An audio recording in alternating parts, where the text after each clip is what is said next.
Welcome to Coleman Report Live. I'm Bob Coleman. We're talking Main Street and the small business lenders who help it grow. Katie, it's just you and I today. Lance is sulking in his beer after his Razorbacks loss. No, he has meetings, and Joseph's on vacation, so it's you and I. We got a ton of stuff. Hey, we'd love to answer your questions. Be sure and get those to us. And there's certificates, downloads, keep track of those, etc. Katie, let's go to the poll questions. Number one. According to the Office of SBA Advocacy, which industry saw the highest number of closures during the pandemic? And Katie, this is your question. So where'd you pull all these NAICS codes from? Yeah, so this is pulled directly from a SBA Office of Advocacy report that came out earlier this month. And I'll give everybody a hint. All of these were listed as some of the highest, but there is one that is in particular the highest. And I think we tricked everybody. Actually, restaurants was the lowest on this list. Taxis and limousine services was the highest at down 73% from the previous year. Which, yeah, makes sense. Michael, go back to those numbers. I would, you would have stumped me on childcare. Why do we think childcare is doing poorly? They were closed, I guess. We've had John on a couple times to talk about, he's just mentioned that his wife runs childcare services, and that is a really difficult one right now. I'm sure a lot of people are a little bit scared to drop their kids off places and things like that.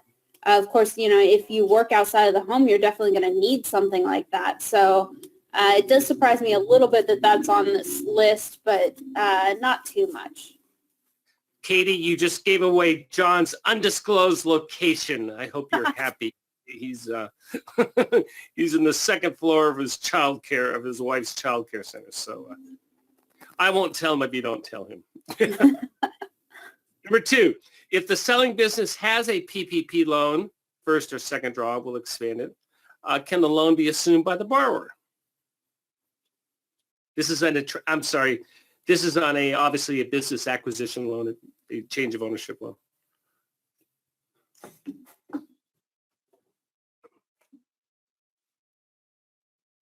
$50-50. The answer is true. It can be. It can be negotiated. There's some special rules.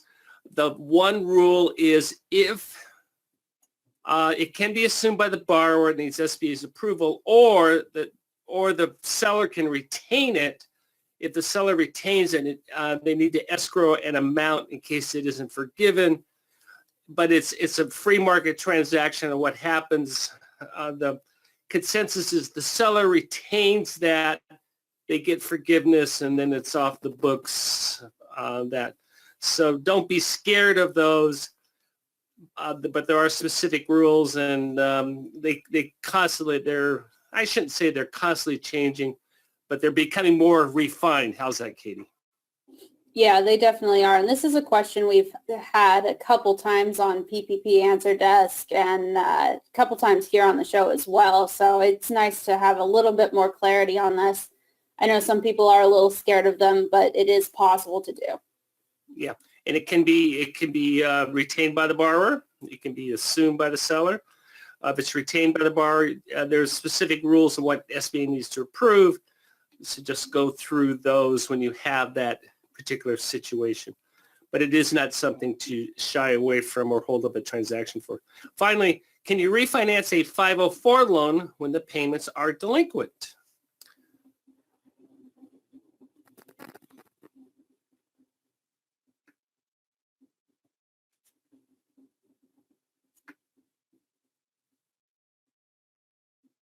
We got them all. We got them again. The answer is yes, you can.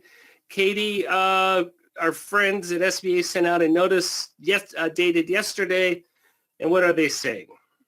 Yeah, so the application needs to be current to an extent. And of course, this new procedural notice is saying that it needs to be current.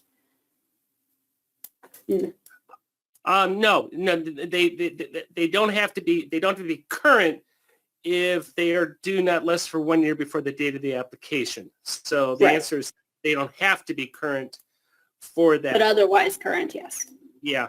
And I think we have a slide now, Michael. Like, we're probably out of order. These are the bullet points on that. And this Michael is. There we go. There we go. All right, and this is notice 5,808,223. It should be in your chat, in your handouts. And what is SBA telling us, Katie?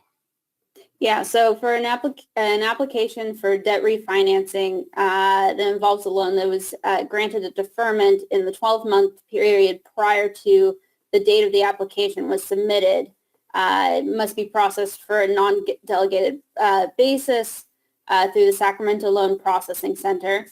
That applicant must also bring itself current on all payments that were in deferment prior to the loan being approved for debt refinancing. The borrower must include a statement in the application that the deferment was granted due to the borrower being adversely affected by COVID-19, and the applicant must otherwise be current on all payments. Katie, the purpose of this notice was to extend refinance. What is the new date now? Yeah, so they extended it through June 30th, which is also going to be the end of PPP as far as the SBA is concerned. So this is all kind of leading up to sunsetting that program as well, all in early summer. But we are waiting for guidance on debt refi. I suspect, Katie, that June 30th is a placeholder, because when we do that, they'll extend the date again, but they wanted to do that. And what we're waiting for specifically the guidance on how to refinance a government loan, how to refinance the 504, an existing 504, how to refinance a 7A, a USDA loan. Katie, I was teasing you yesterday. Got any more information in the last 24 hours? No, I am checking for it. We haven't had any more information about 504. We just really want more guidelines on it before everybody wants to jump in. In theory, you can do it right now, but of course, we really don't have the guidance to do it yet. So we're just waiting on that. But it will happen. We're going to get some guidance, and it's going to be huge for 504 and for Main Street. So that's going to be a very good product niche for your institution and also for your borrower. Administrator Guzman has issued a statement regarding the president signing pro forma, but you know me, I'm a stat guy. What do we got? More than 8.2 million PPP loans have been provided. She doesn't have the stat in there, but I like to repeat the ABA number, that PPP has positively impacted 78 million with an M jobs. Is my number on that right, Katie? Yes, you are. What I think is great is the SBA administrator has been really active in saying that she wants to really focus on getting Main Street back up and running the way it was before the pandemic, and that's going to be her focus, at least for the first hopefully not too long. Hopefully we'll get Main Street back up to where it was pre-pandemic pretty quickly, but that is her primary focus right now. And she wants to encourage the SBA to continue doing that. So this is just one step in helping small businesses, and especially very low-income communities and places like that that really needed this. What I like about this choice is she has experience with SBA, so there's no learning curve there. She has run obviously a smaller program, but she ran the state of California government guaranteed loan program. So while we love it when bankers are there and they understand the challenges to banks, I think this is a good choice in terms of being exposed, and she certainly understands the need for speed. And I know with some of our new lieutenants out there that we're going to get that. I'm talking to you, Mr. Kelly. He will break stuff to get stuff done.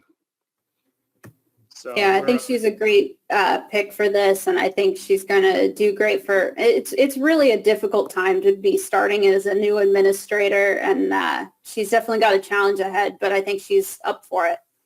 Yeah, good for her. Real quick, Katie, you reported on the small businesses in metropolitan areas are more negatively affected by this pandemic than suburbs, I guess. We can understand why, because offices are closed, so all those nice lunch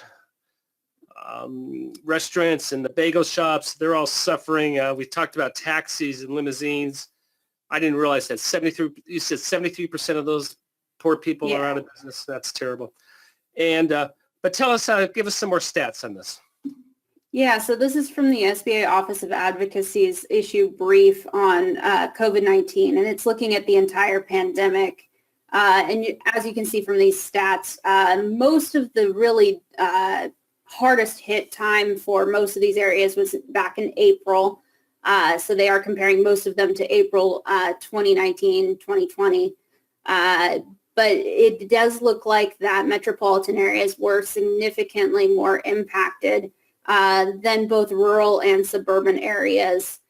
The reason why this was important was it's not only affecting just that particular area, but in doing so, you also have things like certain industries that are more in those areas are going to be affected at a higher rate.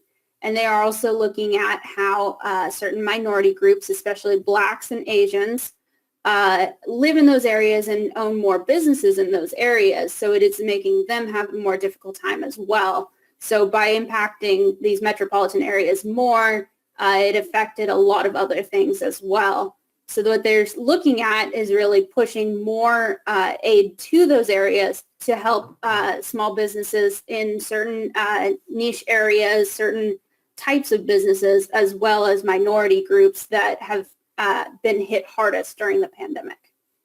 Am I reading this right, Katie? 44% of small businesses in New York are gone. Is that what we're saying? Yeah, so this is how many small business owners dropped out essentially of the area. So this is just looking at the number that lowered, and that's the peak point, or the lowest point was 44% in April. That's since come up a little bit, but it's not quite back to pre-pandemic. What's interesting is you've got areas outside of cities that are actually doing quite well, that are back to either right before the pandemic, and some of them are even doing better than right before the pandemic. But these metropolitan areas, New York City especially, Los Angeles, Chicago, those areas are still far below pre-pandemic conditions, and they're still seeing a decline. They're not quite positive yet, but some of those areas in more rural areas are starting to see a positive incline in new businesses, which is great. I was saying, do you have at your fingertips? If not, we'll get it. The percentage of decline in small businesses in rural America. Do you have that offhand? No, they didn't really specifically break it out into rural America, but that would be a great stat to look into. Yeah, we'll look into that. So this is what we're waiting for. These three things, Katie, what are we waiting for? Yeah, so we're still waiting on the 504 refinancing guidance. We've already kind of discussed that, but that is really important. It's going to greatly help. It's just a great program, and it would be great to see that implemented and fully working. But we, of course, need more guidance on it. The launch of the Restaurant Revitalization Fund, that program we're hearing is going to happen in a matter of weeks rather than months, but we still don't have an exact date for the launch of that yet. I know they're working with multiple government organizations and things to try to get that launched as quickly as possible, but we don't really have a date yet, so that is something we're waiting on. And then the launch of the Shuttered Venue Grant Program, we do have a date for that one. That's going to be April 8th. That's going to significantly help certain small businesses that are a venue-style business. But granted, that one's going to be slowly eased into the program. Businesses that have had the most impact are going to be allowed to get the grant first. I believe they're splitting it up, starting with businesses with a 90% or more revenue loss, and then going down from there. So it's going to slowly launch starting April 8th. Yeah, good. Very good. Kathy asked, do you think there will be changes to be able to refinance a 7A loan with a 504 loan? The answer is we believe so, Kathy. We haven't seen the guidance. We believe that will happen. I